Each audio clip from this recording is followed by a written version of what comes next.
Hi everyone. So today let's talk about how to use TikTok Live for beginners 2026. So let me tell you guys, to use TikTok Live in 2026, you must be at least 18 years old and have a minimum of 1,000 followers to unlock mobile streaming directly within the app. So before attempting to stream, make sure that your account qualifies under TikTok's strict creator guidelines.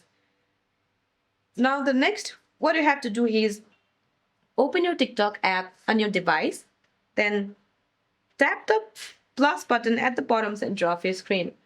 Now, as I've already said, that you must be 18 plus older or you must have 1,000 plus followers for the live streaming on TikTok. Since I don't have 1,000 followers, so you won't be able to see it on my screen. But if you have 1,000 followers or more than that, you'll be able to see a live option right beside this post and create option.